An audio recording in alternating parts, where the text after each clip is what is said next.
नमस्कार विद्यार्थी मित्रांनो, स्वागत आहे तुम्हा सर्वांचं अभ्यास गुरु या चॅनलवर.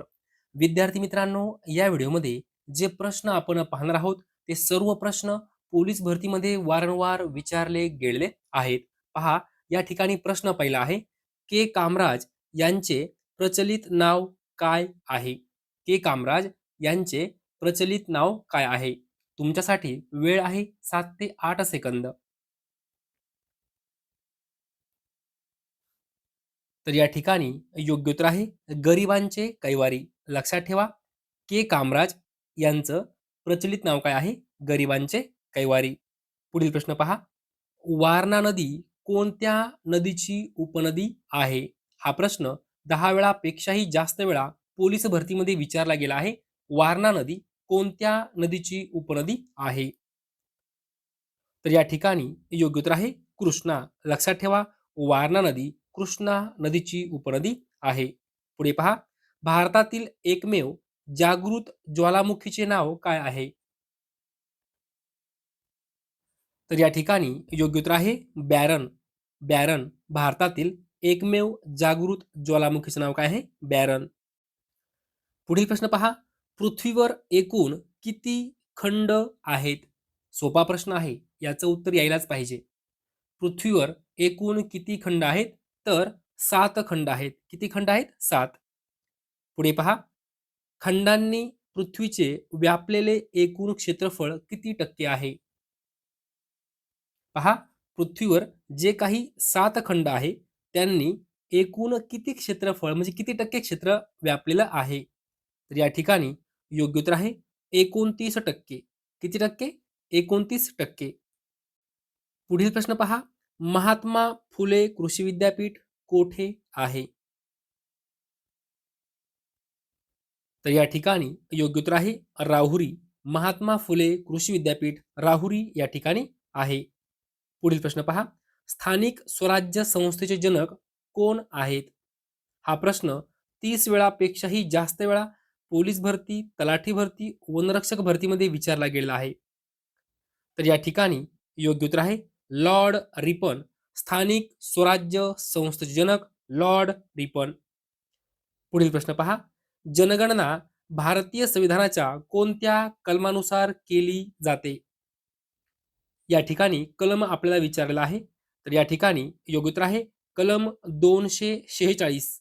कलम 246 या कलमानुसार जनगणना केली जाते. पुढील प्रश्न पहा, खालीलपैकी कोणता पर्याय अयोग्य आहे? विद्यार्थी मित्रांनो, या ठिकाणी पुस्तक आणि लेखक आपल्याला दिलेले आहेत. कोणता पर्याय चुकीचा आहे ते या ठिकाणी आपल्याला पाहायचं आहे. पहा, पहिला पर्याय आहे मृत्युंजय. मृत्युंजय हे पुस्तक कोणाचं आहे? शिवाजी सावंत. बरोबर आहे का? 100% बरोबर आहे. फकीरा ही कादंबरी आहे. कोणाची आहे? अण्णाभाऊ साठे. बरोबर आहे का? 100% बरोबर आहे. अमृतवेल हे पुस्तक आहे. कोणाचं आहे? वि. स. खांडेकर यांचं. बरोबर आहे का? 100% बरोबर आहे. चौथा पर्याय कॉमनवेल, सरोजिनी नायडू. बरोबर आहे का? 100% चुकीचं आहे. लक्षात ठेवा. काय? कॉमनवेल हे कोणाचं आहे? तर लक्षात ठेवा ॲनी बेझंट. लक्षात ठेवा ॲनी बेझंट यांचं आहे कॉमनवेल आणि यावर 20 वेळापेक्षाही जास्त वेळा प्रश्न विचारला गेला आहे. कॉमनवेल हे पुस्तक कोणाचं आहे? ॲनी बेझंट यांचं आहे. विद्यार्थी मित्रांनो, आपल्याला काय विचारलं? अयोग्य पर्याय. अयोग्य. तर 4 नंबर पर्याय आपलं उत्तर आहे. ज्या ठिकाणी आपला पहिला पर्याय आहे, दुसरा पर्याय आहे आणि तिसरा पर्याय आहे, या तीनही पुस्तकांवर प्रश्न विचारला गेलेला आहे. तोंडी पाठ करून ठेवायचा आहे. मृत्युंजय कोणाचा आहे? शिवाजी सावंत. फकीरा कोणाचा आहे? अण्णाभाऊ साठे. अमृतवेल कोणाचा आहे? वि. स. खांडेकर. ओके. पुढील प्रश्न पहा, डॅश डॅश ही भारतातील सर्वात लांब हिमनदी आहे. तर या ठिकाणी योग्य उत्तर आहे सियाचेन. सियाचेन ही भारतातील सर्वात लांब हिमनदी आहे. पुढील प्रश्न पहा, कोबी हा शब्द कोणत्या भाषेतील आहे? कोबी हा शब्द कोणत्या भाषेतील आहे? तर पोर्तुगीज भाषेतील शब्द आहे. लक्षात ठेवा, कोबी हा शब्द पोर्तुगीज भाषेतील आहे. पुढे पहा, केसरी वृत्तपत्राचे पहिले संपादक कोण होते? उत्तर यायलाच पाहिजे. केसरी या वृत्तपत्राचे पहिले संपादक कोण होते? तर गोपाळ गणेश आगरकर. गोपाळ गणेश आगरकर हे केसरी वृत्तपत्राचे पहिले संपादक होते. पुढील प्रश्न पहा, मूकनायक हे वृत्तपत्र कोणी सुरू केले? हा प्रश्न 30 वेळापेक्षाही जास्त वेळा पोलीस भरती, तलाठी भरती, वनरक्षक भरती, आरोग्य भरतीमध्ये विचारला गेलेला आहे. मूकनायक हे वृत्तपत्र कोणी सुरू केले? तर डॉक्टर बाबासाहेब आंबेडकर यांनी सुरू केलं मूकनायक हे वृत्तपत्र. आकाराने सर्वात लहान खंड कोणता? आकाराने सर्वात लहान खंड कोणता? पर्याय पहा, ऑस्ट्रेलिया, आफ्रिका, अमेरिका, आशिया. तर या ठिकाणी योग्य उत्तर आहे ऑस्ट्रेलिया. सर्वात लहान खंड आकाराने. ओके. पुढील प्रश्न पहा, पुरुष हा शब्द कोणत्या भाषेतील आहे? पुरुष हा शब्द कोणत्या भाषेतील आहे? तर संस्कृत भाषेतील आहे. कोणती भाषा? संस्कृत भाषा. पुढील प्रश्न पहा, खालीलपैकी कोणता पर्याय अयोग्य आहे? पहा, या ठिकाणी पुस्तक आणि लेखक आपल्याला दिलेले आहेत. कोणता पर्याय अयोग्य आहे ते आपल्याला पाहायचं आहे. पहिला पर्याय आहे असामी आसामी. असामी आसामी हे पुस्तक आहे. कोणाचं आहे? पु ल देशपांडे. बरोबर आहे का मित्रांनो? 100% बरोबर आहे. असामी आसामी हे पुस्तक पु ल देशपांडे यांचं आहे. पुढे पहा, ययाती ही कादंबरी आहे. कोणाची आहे? वि स खांडेकर यांची. बरोबर आहे का? 100% बरोबर आहे. ययाती ही कादंबरी वि स खांडेकर यांची आहे. पुढील प्रश्न पहा, पुढचा पर्याय पहा, तो मी नव्हेच. तो मी नव्हेच हे पुस्तक आहे. कोणाचं आहे? प्र के अत्रे. म्हणजे काय? प्रल्हाद केशव अत्रे. बरोबर आहे का? 100% बरोबर आहे. तो मी नव्हेच हे पुस्तक आहे. कोणाचं आहे? प्रल्हाद केशव अत्रे. आपल्याला काय विचारलं? खालीलपैकी कोणता पर्याय अयोग्य आहे? विद्यार्थी मित्रांनो, तीनही पर्याय बरोबर आहे. या ठिकाणी योग्य उत्तर आहे यापैकी नाही. सर्व पर्याय बरोबर आहे. म्हणून आपलं योग्य उत्तर आहे 4 नंबर पर्याय यापैकी नाही. वहीमध्ये लिहून ठेवा. असामी असामी पु ल देशपांडे, ययाती वि स खांडेकर, तो मी नव्हेच प्रल्हाद केशव अत्रे. पुढील प्रश्न पहा, Atmiya Sabha, central Hindu college, Vedanta college या संस्था कोणी स्थापन केल्या?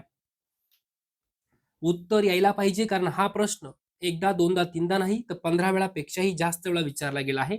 आत्मीय Sabha, central Hindu college, Vedanta college या संस्था कोणी स्थापन केल्या? तर या ठिकाणी योग्य उत्तर आहे राजाराम मोहन रॉय.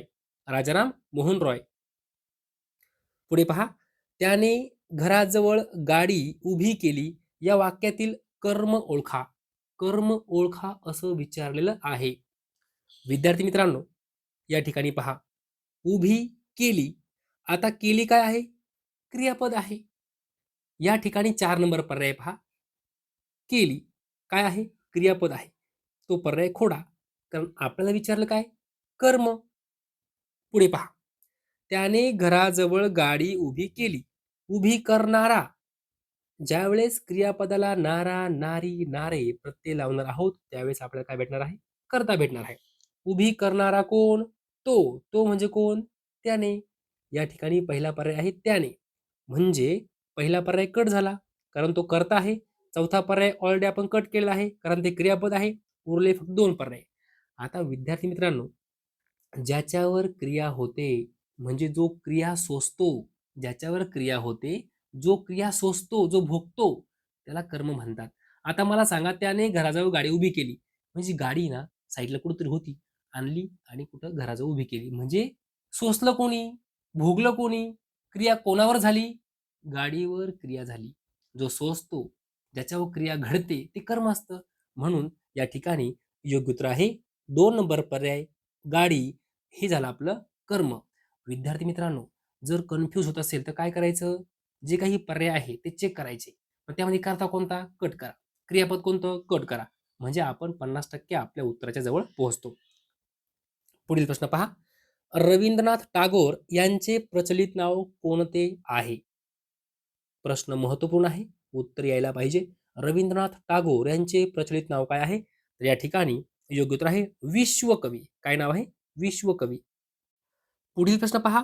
आकाराने सर्वात मोठा खंड कोणता? सर्वात मोठा खंड विचारला आहे. तर या ठिकाणी योग्य उत्तर आहे आशिया. लक्षात ठेवा, सर्वात मोठा खंड कोणता आहे? आशिया खंड आहे. सर्वात लहान खंड कोणता आहे? ऑस्ट्रेलिया. कोणता खंड आहे? लहान ऑस्ट्रेलिया आणि मोठा आशिया. ओके. पुढील प्रश्न पहा. विद्यार्थी मित्रांनो, या ठिकाणी गणिताचा प्रश्न आहे. पहा, 2चा तिसरा घात गुणिले 2चा 9वा घात बरोबर 2चा कितवा घात? हा प्रश्न बुलढाणा तलाठी भरतीमध्ये विचारला गेला आहे.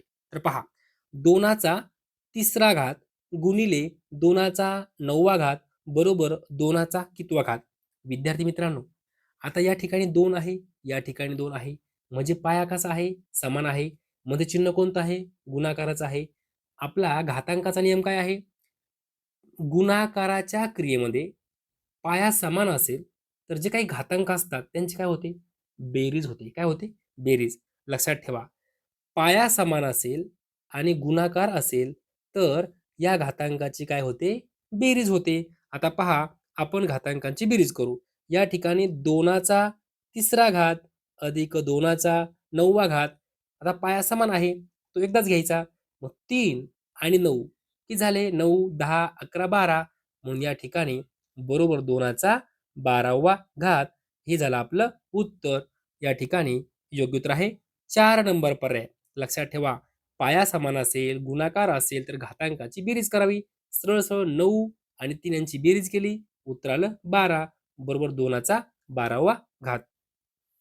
पुढील प्रश्न पहा. 2चा तिसरा घात गुणिले 2चा तिसरा घात गुणिले 2चा चौथा घात बरोबर किती? आता विद्यार्थी मित्रांनो, याचं उत्तर तुम्हाला यायलाच पाहिजे. कारण मी तुम्हाला आता नियम सांगितला. 2चा तिसरा घात गुणिले 2चा चौथा घात. पाया समान आहे, गुणाकार आहे. पाया समान असेल, गुणाकार असेल तर घातांकाची काय होते? बेरीज होते. मग 2चा तिसरा घात अधिक चौथा म्हणजे 3 अधिक 4 घातांकांची बेरीज.